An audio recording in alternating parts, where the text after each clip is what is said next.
Bueno, como os decía, buenos días a todos y a todas. Para los que y las que no me conocéis, que aquí me saludan y sí que hay gente que me conoce. Soy Cristina Mora, soy la quinta teniente de alcalde del área de Ciudad Viva y concejala de Cultura. Y bueno, en algún momento seguro que con vosotros y con vosotras he coincidido, porque anteriormente fui concejala de Bienestar Social y tengo ahí un cariño y una cercanía especial a la concejalía, por supuesto, y al equipo, que al final no nos enamoramos de los programas, que también, porque tenemos programas muy potentes en esta ciudad y en lo que tiene que ver con servicios sociales, pero nos enamoramos más de las personas y tengo ahí una vinculación importante al equipo de la Concejalía de Bienestar, a las que siempre pues les agradezco tanto su labor para que este municipio siga avanzando. Aparte, lo estaba comentando con Luis, que bueno, que soy trabajadora social, con lo cual pues por lo menos ahí tenía esa vinculación con la concejalía, aunque pues ahora la vida me ha llevado a ser la concejala de Cultura, que es un reto apasionante y maravilloso. Pero bueno, dicho esto, seguro me consta además que estáis disfrutando del Congreso, que aquí en estas mesas están pasando grandes profesionales y está sirviendo, ¿no?, para ver todos esos avances de la inteligencia artificial en lo que tiene que ver con la atención a la dependencia. Y en este caso, bueno, me acompaña, que ya le conocéis seguro que habéis oído en otras ocasiones, Luis Alberto Barriga, y vamos a tener la oportunidad de contar con él en una mesa de atención a la dependencia en España, avances y perspectiva de futuro. Algo que es verdaderamente apasionante, ¿no?, de analizar. ¿No? Le decía que no quería hablar mucho, ¿no? Porque yo no conozco todavía su ponencia y estoy deseando, como vosotros y vosotras, escucharle, pero es apasionante, ¿no? Es hasta el punto en el que está la atención a la dependencia en España, pero no nos podemos quedar aquí. Y el avance y el futuro, pues yo creo que es algo que nos preocupa a todos y a todas, desde los profesionales que estáis aquí esta mañana y que habéis podido estar en el resto de las ponencias, pues supongo que es algo que nos preocupa como profesionales, pero también a todas las personas, ¿no?, que en algún momento o tendremos algún familiar en situación de dependencia o podremos estar en situación de dependencia y tenemos que saber qué es lo que pasará en el futuro y esos avances que van a ir sucediendo. Así que yo no quiero quitarle tiempo a Luis. Voy a leer, eso sí, me vais a permitir que lea su currículum, porque creo que es importante, ¿no?, que reconocer y que sepamos, ¿no?, toda la trayectoria que tiene. Así que bueno, él es Luis Alberto Barriga Martín, es trabajador social, investigador y experto en políticas públicas de servicios sociales en dependencia y envejecimiento. Fue director general del Instituto de Mayores y Servicios Sociales del IMSERSO entre 2020 y 2023, un periodo que, como ya sabéis, fue especialmente complejo, marcado por la pandemia y por importantes procesos en la reforma de los cuidados. Es diplomado y graduado en Trabajo Social, con máster en Intervención y Consultoría en Procesos Organizativos, y está vinculado a los servicios sociales desde 1990. Ha desarrollado su trayectoria profesional tanto en la administración local como autonómica, como en el ámbito estatal, participando en el diseño, evaluación y mejoras de políticas de atención de personas mayores y situación de dependencia. Fue socio fundador y responsable de estudios de la Asociación Estatal de Directoras y Gerentes de Servicios Sociales y del Observatorio Estatal de Dependencia, siendo coautor de informes de referencia como el índice DEC y diferentes dictámenes sobre el estado de servicios sociales en España hasta 2020. Su perfil, como habéis visto y como vais a poder disfrutar de ello ahora, combina una sólida y base técnica con una amplia experiencia en la gestión pública, el análisis de datos y la reflexión estratégica sobre el futuro de los cuidados. Así que seguro que lo vamos a disfrutar todos y todas y nos va a abrir ahí esa mirada al futuro que tanto necesitamos. Así que muchísimas gracias, Luis. Muy bien. Todo tuyo. Gracias, Cristina.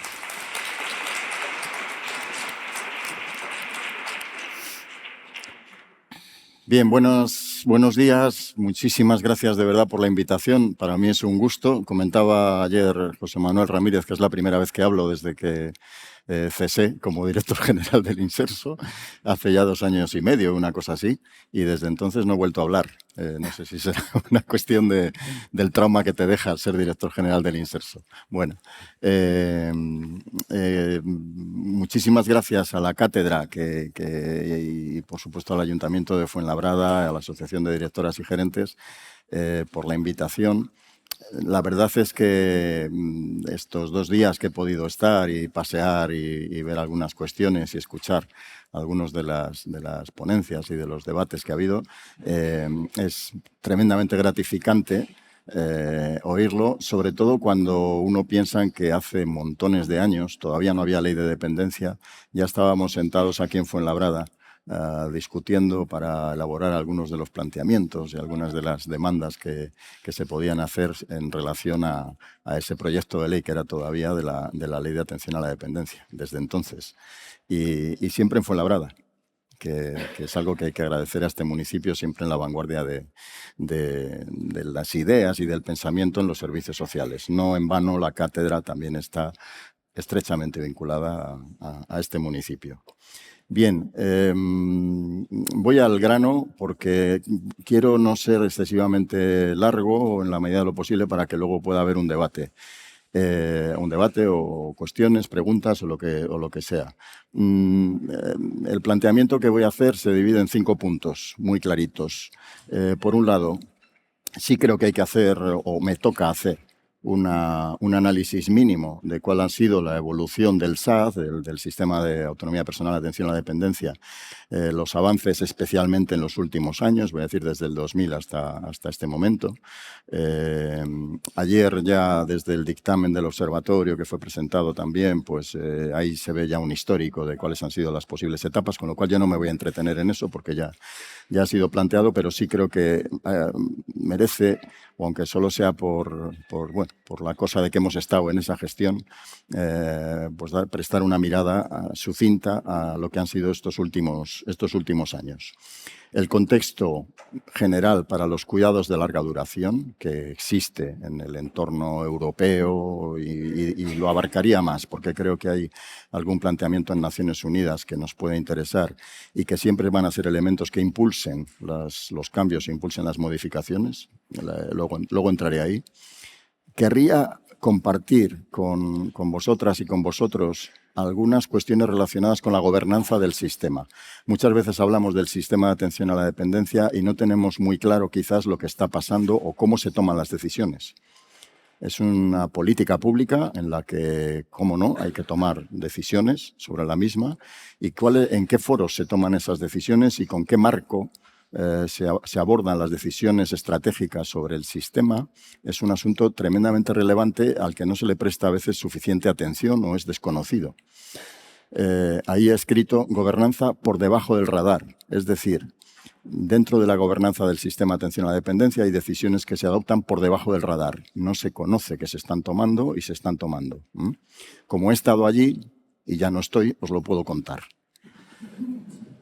Algunas amenazas, amenazas el sistema siempre ha tenido muchas, como todos los sistemas de protección social.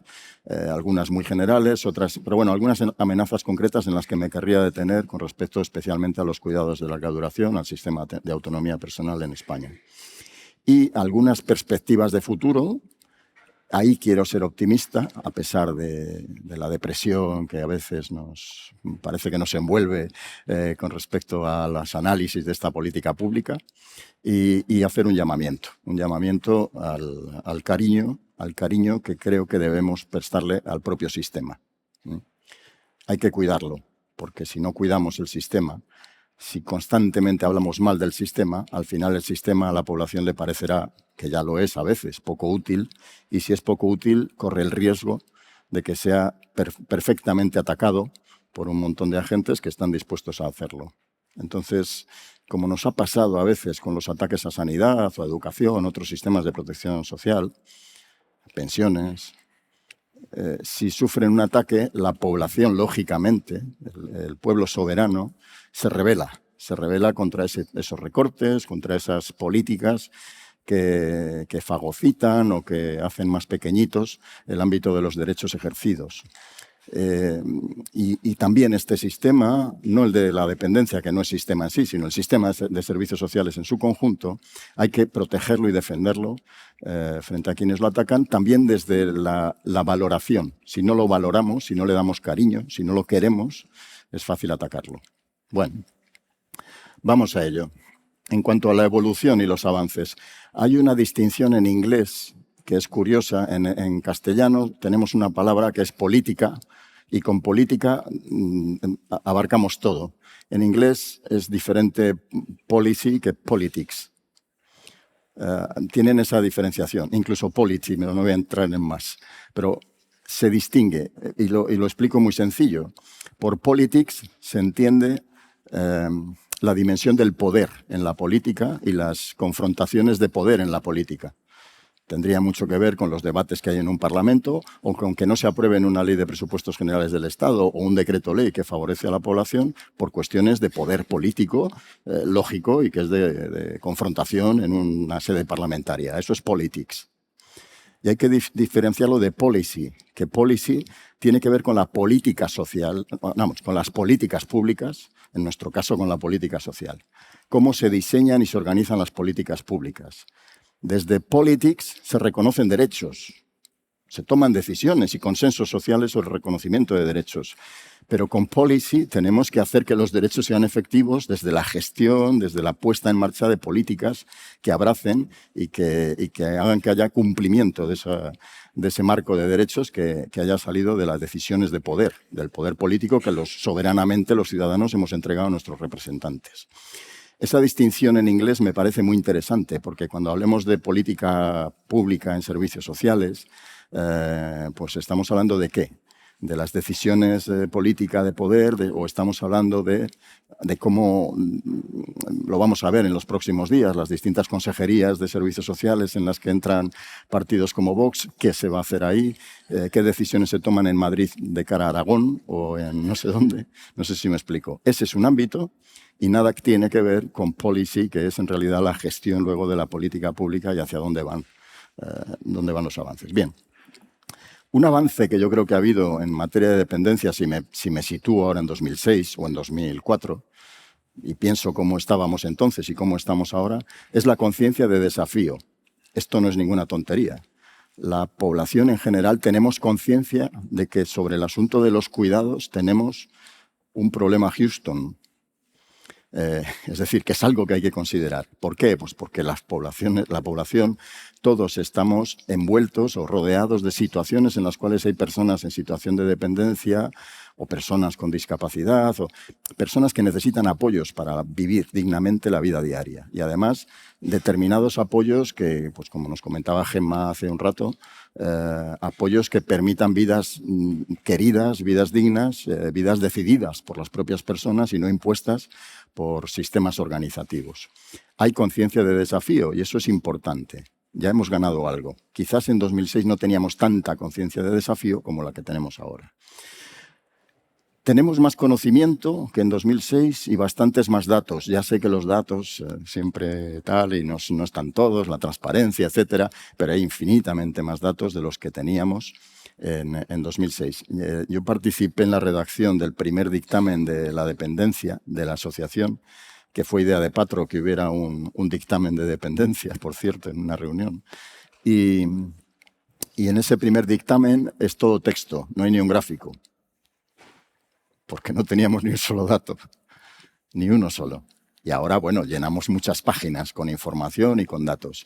Quizás no haya tanta calidad de dato como desearíamos, o tanto volumen de datos como para incluso utilizar IA, porque para usar IA necesitamos unos volúmenes de datos mucho más importantes y sobre todo estandarización de información, como también salió en la mesa anterior. Pero desde luego tenemos ahora bastante más conocimiento y datos de los que teníamos antes. Para empezar, sabemos cuántas son las personas que requieren apoyos en España, sabemos que estamos en torno a 2 millones de personas, pero también sabemos que cada año aproximadamente el saldo vegetativo de las personas que necesitan apoyos en España se incrementa en unas 80 a 100.000 personas. Y esto es así. Y va a ser así en los siguientes años, y sabemos que esa demanda se va a ir incrementando paulatinamente. Y sabemos que estamos en torno a 2 millones de personas que requieren de apoyos para tener una vida digna cada día y autónoma, lo más autónoma posible. Sabemos dónde están, porque sabemos cuál es su distribución por poblaciones, en grandes ciudades y en medio rural, por distintas comunidades autónomas. Bien, sabemos qué les pasa, es decir, cuáles son las necesidades de apoyo que tienen las personas, y sabemos también qué necesitan.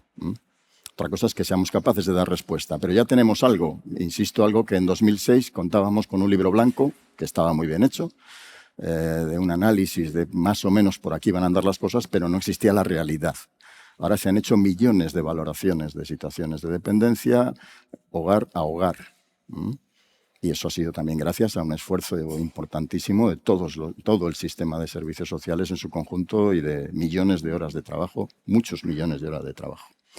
Bien, más cuestiones que creo que son de avance. Si en 2006 nos dicen que íbamos a estar aquí reunidos en Fuenlabrada en 2026, 20 años después, hablando de tecnología, pero no hablando solo, sino viendo la tecnología, cómo ayuda, cómo impactan las personas, cómo... Es decir, nos hubieran tratado de locos, posiblemente. Es decir, ¿qué me estás contando? Esto es de... Vamos, no hubiéramos sido capaces de imaginarlo, posiblemente. Es decir, y también hay innovación en lo que son los modelos de atención. También ha habido innovación en esa materia, como luego vamos a ver. Y luego, también, en cuanto a avances, se puede hablar de mejoras parciales, no estructurales del sistema. Y aquí me quiero entretener un poco. En el año 20 tuvimos la pandemia, sin entrar a valorar las situaciones de pandemia, pero lo que sí surgió ya desde ese primer instante es que había que hacer algo.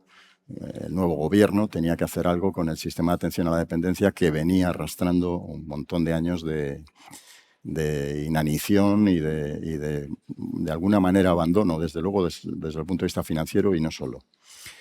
Y entonces se planteó abordarlo con un plan de choque que tuviese una serie de medidas que no eran estructurales. No se trataba de la reforma del sistema, se trataba de hacer que el sistema reinicie, porque estaba prácticamente en parón, en una parada técnica, y tenemos que reiniciar.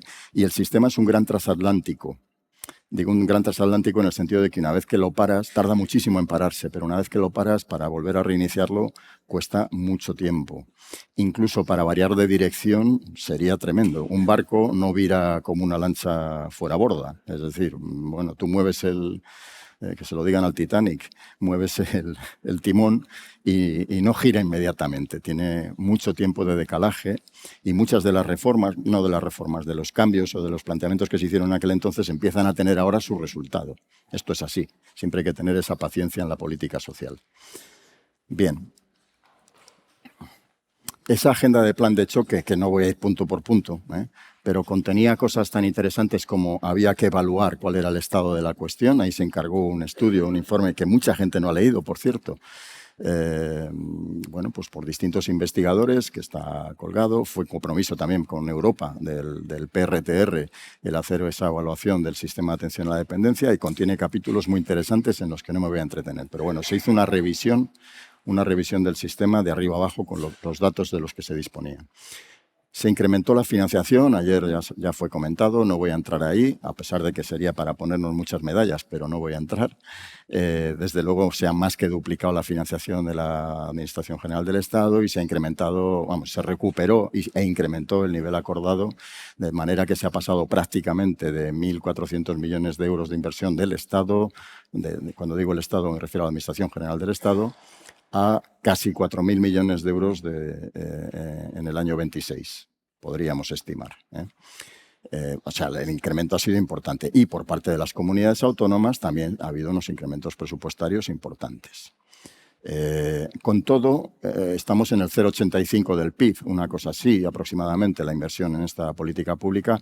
Ojo con los porcentajes respecto al PIB, porque si alguien mira el PIB, cómo ha ido evolucionando en los últimos años, es que ha pegado un subidón estratosférico en el caso español. Entonces, claro, si te comparas con el PIB, nosotros también hemos subido, habría que hacerlo con un PIB anclado.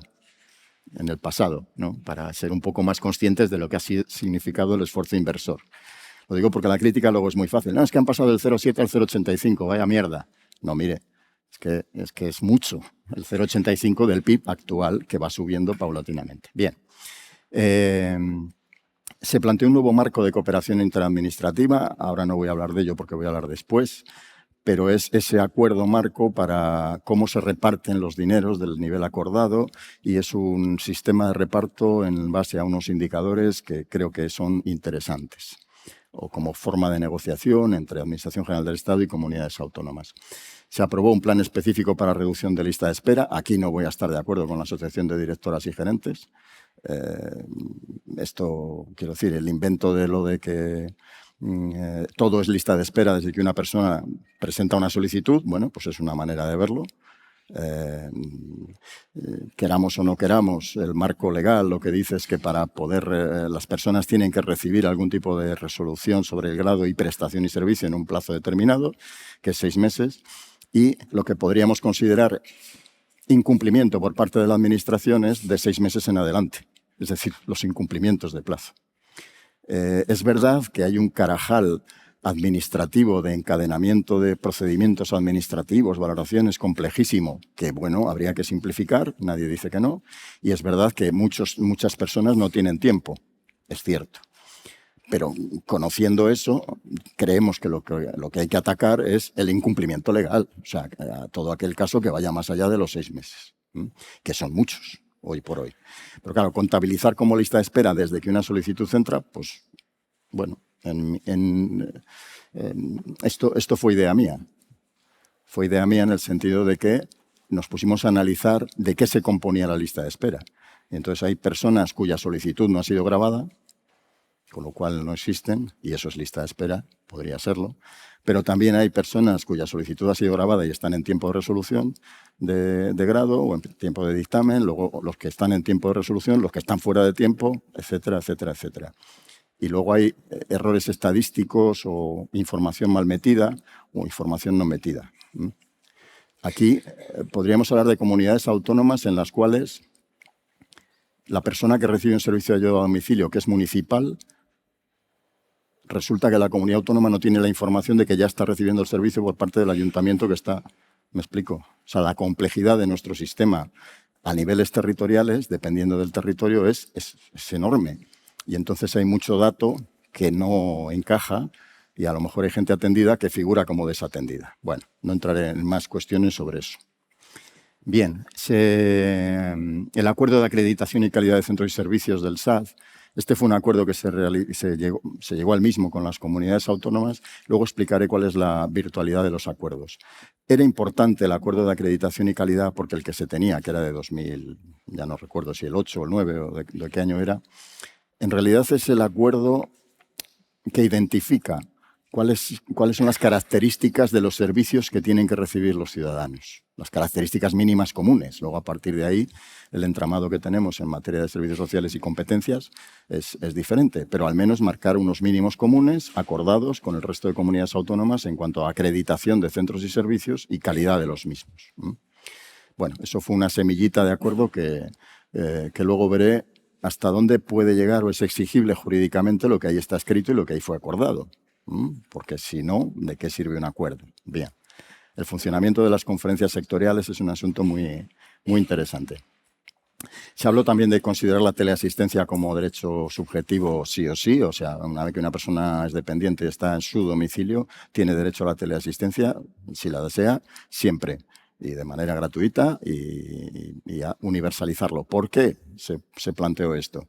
Pues entre otras cosas, y pensando en la innovación, los datos y la información, porque la teleasistencia es una manera de entrar en los hogares y obtener información y dar información y asistencia, por supuesto, pero es que además entras en el hogar y tienes una vía de comunicación con las personas y con las personas cuidadoras también muy interesante. Y ya se tiene el hilo de comunicación como para poder hacer planteamientos un poco más de IA, si se quiere, un un poco al hilo también de la cuestión que se planteaba antes de la entrada en los hogares a través de las trabajadoras, pero que la IA analice los datos, etcétera, y conecte. Bueno, pues la teleasistencia es una vía buenísima que puede entrar en los domicilios. Esto está pendiente de la modificación de la ley de dependencia, que pueda o no aprobarse. Ayer me decían que había buenas perspectivas, pero ya sabemos cómo está el asunto a nivel politics. En todo caso, eso está incorporado, pero claro, no tuvimos la ocasión de hacer ninguna reforma de la ley, con lo cual todos los cambios tuvieron que ser en disposición reglamentaria. Bien. Mejoras en cuantías e intensidades. Bueno, hubo un Real Decreto finalmente en 2023 que mejoró intensidades y algunas cuantías, etcétera, y eso es atribuible también a aquel momento dentro del plan de choque. Regulación de asistente personal. Y abordaje de la posible modificación de la prestación económica por cuidados en el entorno. Aquí hay algo que todavía no está resuelto. Se hizo un primer abordaje muy somero, no se define bien posiblemente la asistencia personal. Hay que distinguir con mayor claridad asistencia personal, ayuda a domicilio y diferenciarlo también de servicio doméstico, que aquí tenemos un lío en este país importante, porque no es lo mismo servicio doméstico que ayuda a domicilio. A veces se están confundiendo y no es lo mismo asistencia personal que ayuda a domicilio. Conceptualmente tenemos que darle una vueltita a esto y no estaba maduro, lo suficientemente maduro. Al menos sí se aclaró que la asistencia personal en principio nunca podría ser ejercida desde contratos de servicio doméstico. ¿Vale? Eso sí quedó ahí escrito. Luego ya veremos si se está o no se está cumpliendo. Bien. Más cosas. Se mejoró, bueno, hubo bastante iniciativa dentro del PRTR de mejora de la cualificación del personal. Ahí se ha hecho un esfuerzo en formación. Todavía tiene que ser muchísimo más intenso en formación del personal de cuidados. Revisión de la aportación de las personas usuarias. Esto no se llegó a hacer hasta 2026.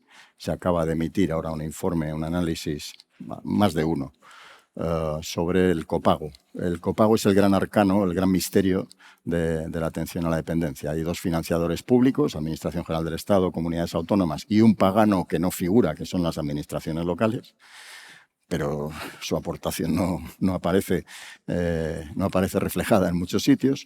Pero además está la aportación de los usuarios, por la vía de un descuento o por la vía de un copago en el servicio que está recibiendo.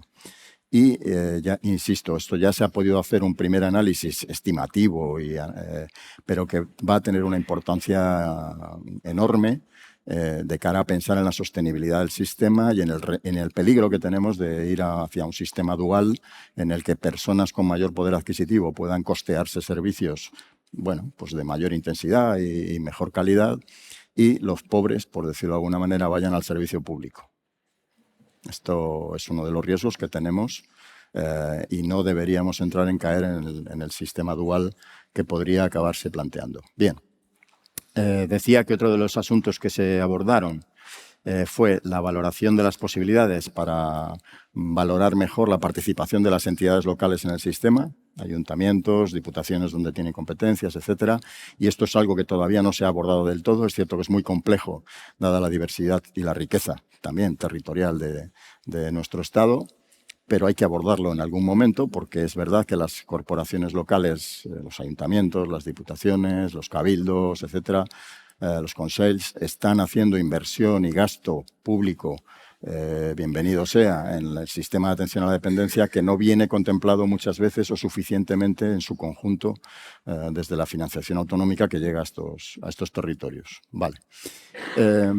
Se consiguió por fin meter en la jurisdicción social no solo los asuntos relacionados con la atención a la dependencia, sino que además se incorporaron ayudas de emergencia y otra serie de cuestiones. Antes el ciudadano se le sometía a que si tenía una disconformidad con el trato recibido por la Administración fuese a un contencioso administrativo y ahora puede acudir, o donde debería acudir, es al juzgado de lo social. Esto todavía es lo del transatlántico que decíamos, pues todavía no hay jurisprudencia.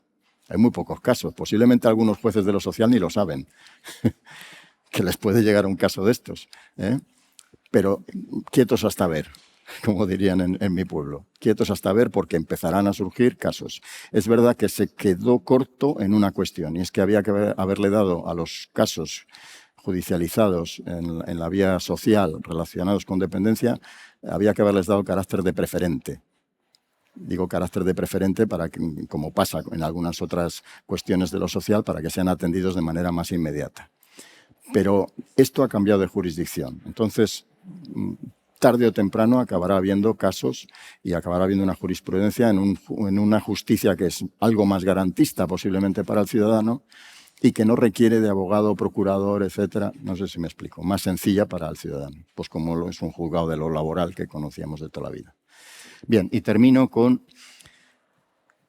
un proceso que se inició y que ahora parece que también pudiera cristalizar, que es el asunto de la acreditación del personal de ayuda a domicilio, personal de residencias, etcétera. Ahora mismo tenemos un escenario tremendo.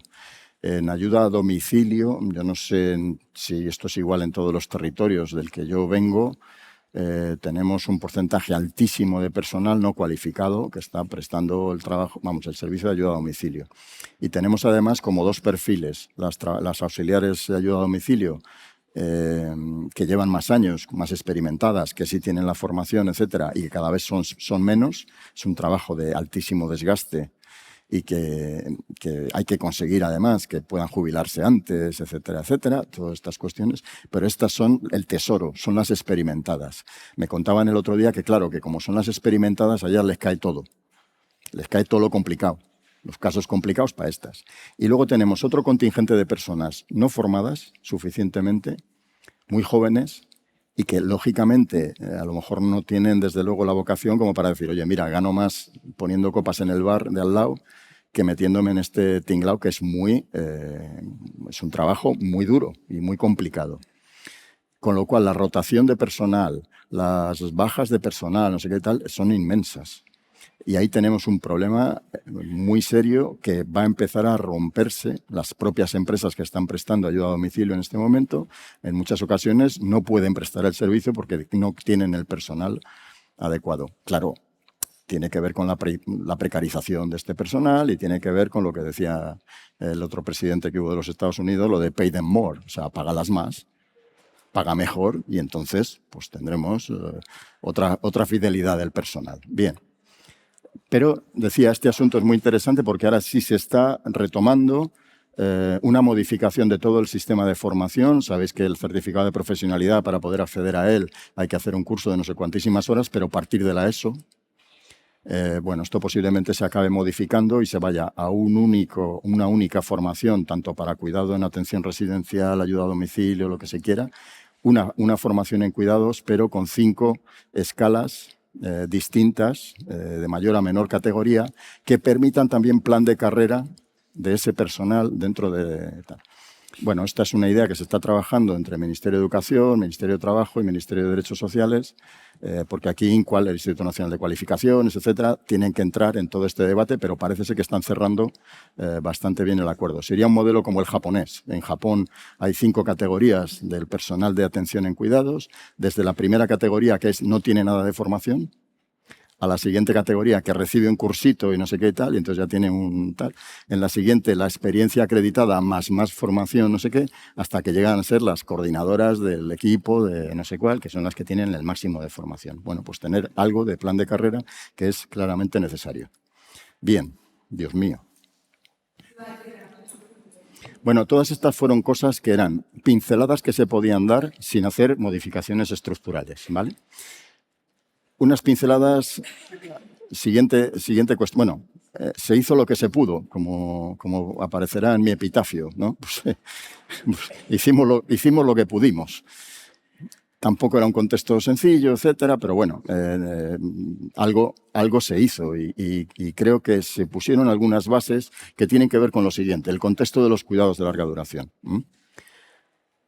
La preocupación por la dignidad hasta final de vida, por los proyectos de vida de las personas, porque la atención sea centrada realmente en las personas, etcétera. Esto es algo que ya ha calado y es modelo compartido. Entonces, como es modelo compartido, bueno, abracémonos, porque no es fácil a veces tener claro el modelo. Pero una vez que tenemos claro el modelo, ya sabemos hacia dónde tienen que girar todos los servicios y todos los cuidados. con respeto a cada proyecto de vida y desde el modelo de atención integral centrada en la persona en el que hay consenso. Bien, hasta ahí de acuerdo. En el contexto supranacional tenemos algunas cosas que nos pueden impulsar. Las estrategias europeas, etcétera, siempre son apoyaturas, son cosas en las que nos podemos apoyar y nos impulsan y digamos que nos dan la razón en el camino hacia el que vamos. Claro, esto no lo inventan unos señores en Europa. España ha aportado mucha información para que esa estrategia europea de cuidados tuviera determinados giros, ¿eh? Que, decir, somos socios de la Unión y como tales socios pues se han reclamado que en ese modelo, esa estrategia europea de cuidados hubiera determinados elementos. ¿Qué defiende la estrategia europea de cuidados con respecto a los servicios, a los cuidados de larga duración? Porque cuidados es muy amplio. Cuidados también está el cuidado infantil, pero centrados en cuidados de larga duración, servicios de proximidad, donde mejor se prestan los servicios y donde las personas quieren ser atendidas es en la proximidad, en su territorio, en su zona. De ahí la desinstitucionalización, entre otras cosas, aunque uno puede estar atendido en su hogar institucionalizadamente, cuidado. Desinstitucionalizar no es sacar a la gente de las residencias o cerrar residencias, no es eso. Es trabajar en lo que a la persona realmente le importa para su proyecto de vida y eso puede suceder en un hogar o puede suceder en un centro residencial. En un centro residencial, depende del tipo, es mucho más complicado porque a lo mejor ahí se trabaja con las situaciones y con los apoyos en un contexto más, bueno, iba a decir una barbaridad, más intensivo. Digo más intensivo porque a mí a veces me recuerda a la barbaridad de la ganadería intensiva y la ganadería extensiva. Y digo esto porque en algún caso, en alguna reunión con agentes o con operadores del sector, se llegaba a hablar del coste dependiente atendido en residencia en función de los metros cuadrados, el precio del suelo del metro cuadrado en ese territorio, etcétera, como si fuera a ver cuántos me caben aquí, ¿no? Esa barbaridad, que es algo que está ahí, ojo, y que la tenemos detrás, pues hay que evitarla. Pero entonces, bueno, servicios de proximidad y fuerza de trabajo del sector. Faltan y faltarán personas trabajadoras en este sector, a no ser que hagamos algo ya. Se están dando pasos, pero hay que acelerar. ¿Por qué? Pues porque no solo se requiere formación, se requiere mucha dignificación del sector de los cuidados. La pandemia nos enseñó un montón de cosas. Hasta donde yo sé, no se aplaudía en los balcones por las auxiliares de ayuda a domicilio, por el personal que estaba en las residencias. Al contrario, si os dais cuenta, lo que pasó en residencias muchas veces se acabó derivando a demonizar esos, que tampoco fue justo. Tampoco fue justo. En cambio, aplaudíamos a la sanidad y tal. La misma que no dejaba entrar a personas mayores y a personas con discapacidad, pero aplaudíamos. ¿Os dais cuenta un poco de la imagen social? La imagen social de todo esto es muy importante. Bueno, bien. Y también tenemos unas recomendaciones del Consejo para los cuidados de larga duración que son muy interesantes de ver. Y se está ya poniendo en marcha una posible convención de los derechos de las personas mayores desde Naciones Unidas. Las convenciones son un asunto complicado, pero yo por la experiencia que he sufrido, voy a decir, de la Convención de Derechos de Personas con Discapacidad, y digo que he sufrido porque desde que se aprobó la convención hasta ahora hay un montón de cuestiones que ha habido que hacer para adaptarse a los derechos consagrados en la Convención de Personas con Discapacidad. Yo creo que es una buena noticia y que hemos aprendido mucho de eso. Entonces, una convención de derechos de personas mayores lo que dará será dolores de cabeza dentro de 15 años al gobierno que esté, porque tendrá que hacer un montón de adaptaciones, pero eso sí, en la lucha contra el edadismo y en el trabajo de atención a personas mayores de manera digna, que seremos ya nosotros, o yo por lo menos, si llego. Bien. En el contexto nacional, proceso de desinstitucionalización, como ideas fuerza, vuelta a lo comunitario. Una idea fuerza muy importante, vuelta a lo comunitario, a la proximidad, los servicios de proximidad. Tenemos que revisar, yo sé en lo que estoy ahora y por eso estoy algo más emocionado, tenemos que revisar los servicios de atención domiciliaria. No podemos seguir con el mismo servicio diseñado en los años 80 y además con unos contratos de horas auxiliar. Hay que ir a otro modelo de servicios en el territorio, desde personal pegado al territorio que atiende a una zona, a un núcleo de población, y que sea ese personal identificado como las que en el entorno comunitario atienden a las personas, con equipos estables. Posiblemente sea ese el modelo. Hay que ir a lo comunitario, porque en contrato hora ayuda a domicilio a 19 euros el concurso o a 25, me da igual. No vamos a ningún lado. No vamos a ningún sitio, porque no vamos a poder dar respuesta a las demandas auténticas de la población con total seguridad. Bueno, vuelta a lo comunitario y evidencias. En el contexto nacional se ha invertido mucho en obtener evidencias con la plataforma Vidas. Ahí podéis buscar, igual que se ha hecho aquí, felizmente, de presentar proyectos, innovación, etcétera. Pues ahí se financiaron y presentaron montones de proyectos que nos dan montones de ideas. Hay mucha materia gris, mucha más talento del que nos pensamos en este sector. Es verdad que le sacamos poco brillo, pero hay mucho talento y muchas ideas. Bien. Quería hacer unas notas sobre la gobernanza. Bueno, durante esos años se pudo llegar a lo del acuerdo del plan de choque, pues porque se abrieron 3 mesas. Todo fue a través del diálogo. El diálogo social, el diálogo civil y el diálogo territorial. El diálogo social con patronal y sindicatos. Muchas mesas, muchas horas de reunión con patronal y sindicatos para que estuvieran de acuerdo con las cosas contenidas en el plan de choque, etcétera, y con el acuerdo de acreditación y calidad. Hay muchas más cosas. No siempre estuvieron de acuerdo y, de hecho, hay cosas que no las suscribieron, evidentemente, pero todos aprendimos mucho. Método abierto, el diálogo civil con las entidades de tercer sector, etcétera, implicadas en el sector de los cuidados, y diálogo territorial, Estado, comunidades autónomas. Era un circo de 3 pistas, entonces, y ese circo de 3 pistas, mismas cosas a debatir por todos los agentes. Tremendamente interesante. De eso hay a veces actas, a veces no hay actas. Bien. ¿Qué es el método abierto de coordinación? Que es la estrategia que se usó. Ya sé que voy mal. El método abierto de coordinación es lo que se usa en la Unión Europea para simplemente impulsar políticas. Y me explico. La Unión Europea en la que estamos involucrados puede funcionar a través de directivas. ¿Qué son las directivas? Leyes. Si se aprueba una directiva europea, la normativa de tu país tiene que adecuarse a la normativa. Esa cesión de soberanía voluntaria en la que tú te adecuas a lo que se regule en la Unión Europea. Sí o sí. Vale. Y si no, te echamos del club. Bien. Directivas, pero claro, no todo puede ser con directivas, no se puede hacer así. Entonces, ¿qué es lo que se hace en el método abierto de coordinación? Pues la siguiente cuestión es recomendaciones, por ejemplo, pero claro, ¿cómo funcionan las recomendaciones? Es lo que llaman soft law, o sea, la ley blanda. No es ley escrita dura como son las directivas, sino que se aprueba una estrategia. Se consensúan unos indicadores de seguimiento de funcionamiento de la estrategia en los distintos estados y se impulsa financieramente determinados cambios. Esta es la manera de conseguir cambios. Una es las leyes, a lo bruto.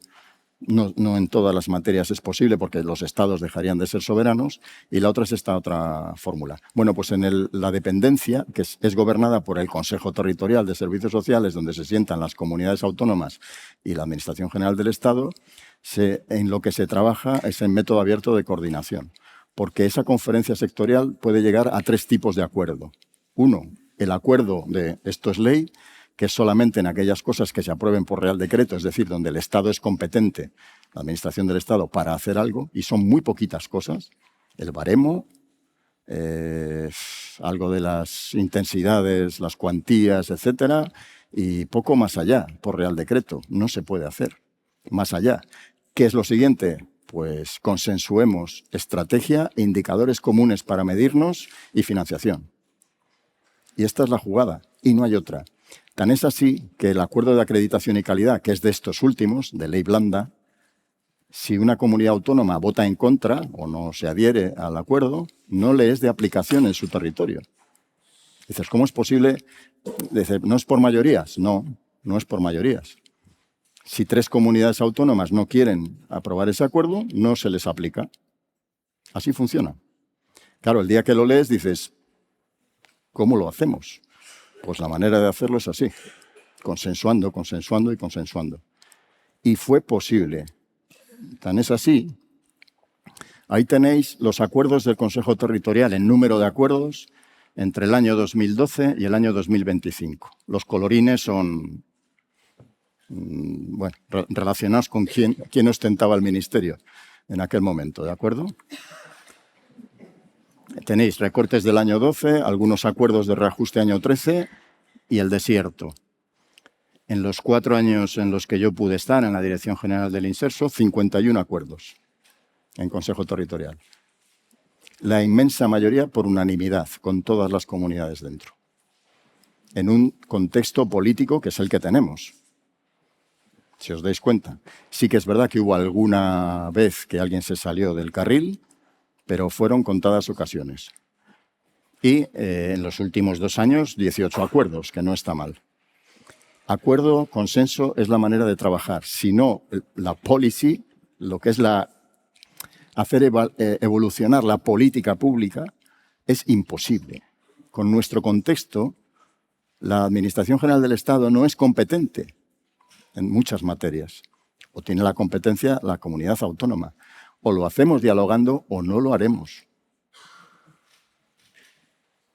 Y yo este es un mensaje que lanzaría. ¿Por qué se consiguió? Porque se hizo por debajo del radar. Porque se llegaba a un acuerdo y no se daba una rueda de prensa.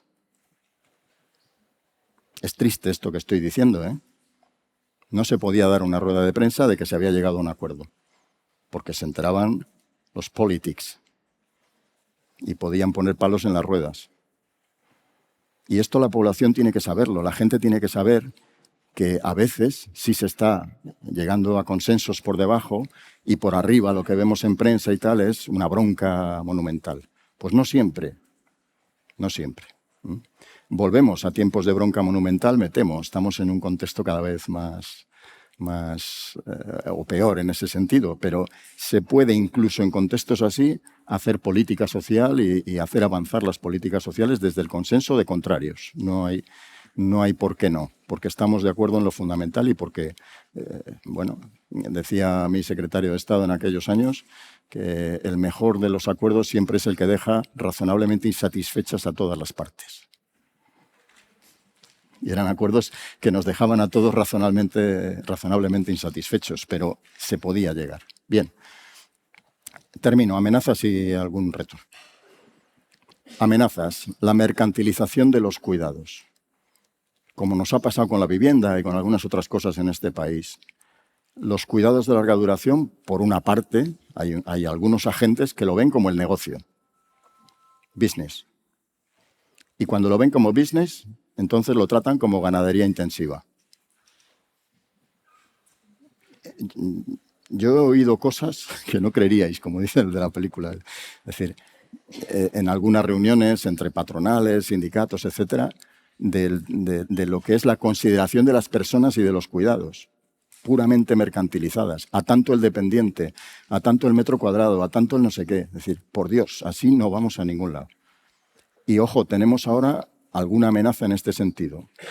Si me voy a empresas de residencia, las empresas privadas, yo no demonizo lo privado, ni muchísimo menos. Creo que hay un sistema de empresas que tienen que proveer de servicios y que no pueden ser los servicios públicos dados por funcionarios. Todos, no tiene ningún sentido. Necesitamos colaborar con las empresas y que haya esa simbiosis. Pero ojo, con unas empresas serias, pegadas al territorio, comprometidas con el territorio, comprometidas también con el empleo en el territorio y con la calidad en el empleo. Creo en esas empresas.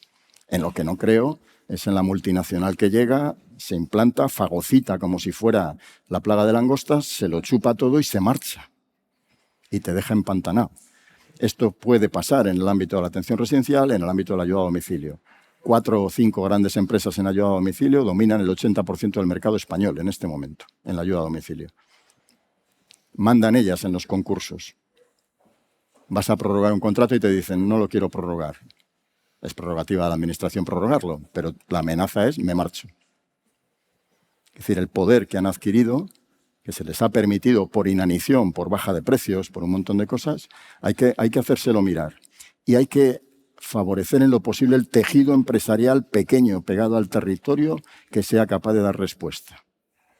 Por ahí podrían ir los tiros, porque ese es el que nos interesa realmente a esta política pública, porque sí es la empresa comprometida, socialmente comprometida. Es así, es así. Pero tenemos la amenaza de la mercantilización. Si bajamos mucho la financiación, entran estos piratas. Es uno de los problemas serios que tenemos. El otro asunto que comenté, otro peligro, la desinversión en el sistema, o tenemos que cuestionar la sostenibilidad. La financiación de la ley de dependencia se aprobó en un sistema dependiente de los presupuestos generales del Estado. Y esto nos ha traído lo que nos ha traído también, pues unas situaciones de ahora sí, ahora no, ahora sí, ahora no, y de fluctuación. Igual, no para mañana, pero para dentro de unos años, igual hay que empezar a volver a retomar alguna idea como la de las cotizaciones, como un sistema público de cotizaciones a la dependencia. Yo he recibido alguna llamada de algún banco cuando se estaban haciendo presupuestos generales del Estado que nos reclamaban determinadas desgravaciones pues con los planes de atención a la dependencia, planes privados de tal, por ejemplo. Es decir, todo es business hasta que lo público entra y dice, no, vamos, pues montemos un sistema de cotizaciones. No es una barbaridad, en Alemania es así o en otros sitios. Es verdad que no haríamos hucha hasta dentro de 15 años. Hucha suficiente, pero ya vamos tarde, porque si dependemos solo de presupuestos generales del Estado, etcétera, y de financiación autonómica, y con un sistema además muy complicado y tramposo, a lo mejor no nos da de sí, y el desafío es importante.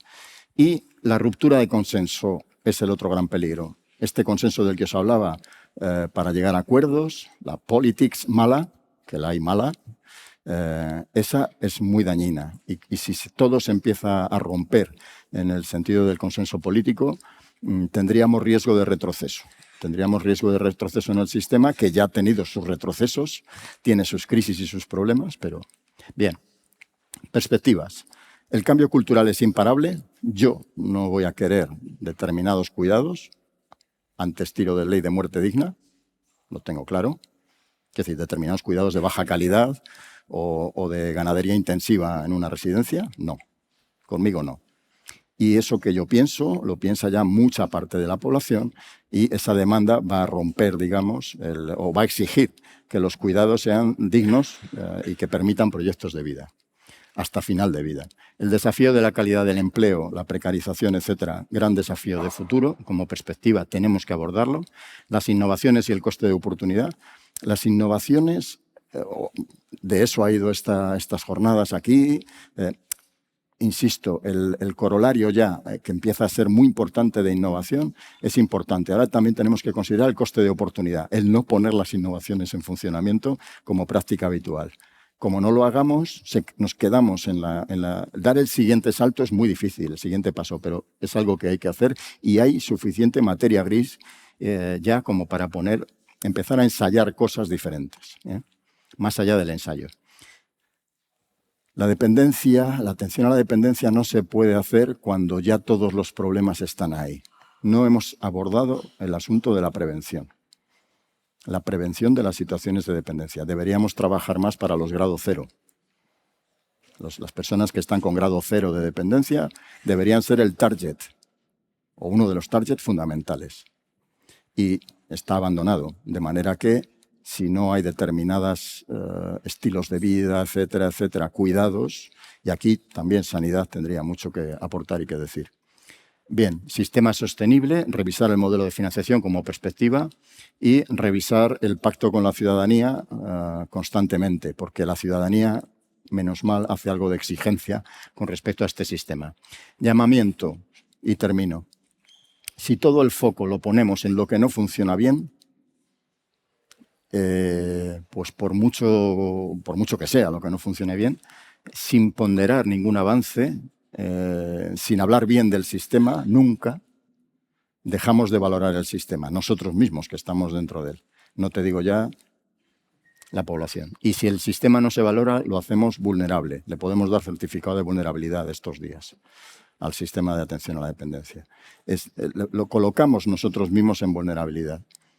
El sistema también necesita cariño. Ha sido mucho el esfuerzo, muchas las horas, muchas personas involucradas, millones de horas involucradas en el esfuerzo de apoyar a otras personas, con mayor o menor fortuna, con mucho margen de mejora, pero un poco de hablar bien del sistema también, porque ha sido una conquista importante que no podemos abandonar al albur solo de la crítica y nunca del aplauso. Y de esa manera yo creo que igual conseguimos que mejore y que cambie con cierto impulso. Nada, muchas gracias.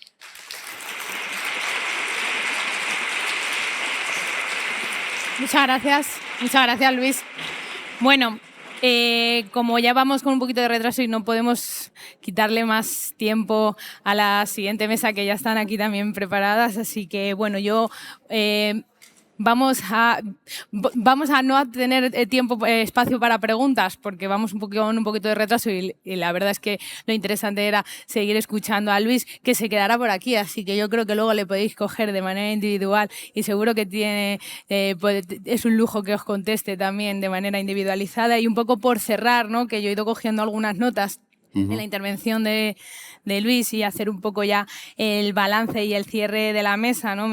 Pues creo que de los ítems importantes que se pueden recoger tras la ponencia de Luis es pues que ese modelo de cuidados centrado en la persona tiene que ser más preventivo, más comunitario, por lo tanto más próximo y más respetuoso con la autonomía, que es imprescindible. Yo también creo que es imprescindible, lo has dicho tú, y me parece que tenemos que ir a ese modelo de acuerdo y consenso porque es la manera de trabajar y de avanzar en política social. Y esa última parte que decías, que el sistema necesita cariño, y efectivamente el sistema necesita cariño para poder seguir avanzando. Así que muchísimas gracias, Luis, un placer. Y yo simplemente agradecer, por supuesto, una vez más a mi compañero, a Raúl, y a la Concejalía de Bienestar Social, a todo su equipo, por el trabajo inestimable que hacen, por este trabajo diario, no solo en la organización de las jornadas, que me consta que es mucho lío, pero ese trabajo diario, y por supuesto que hayan tenido, pues que hayan contado conmigo para poder presentar esta maravillosa mesa. Así que muchísimas gracias y que sigáis disfrutando. ¿Qué sensación? Gracias, Luis. ¿Qué sensación de que te meten por ahí?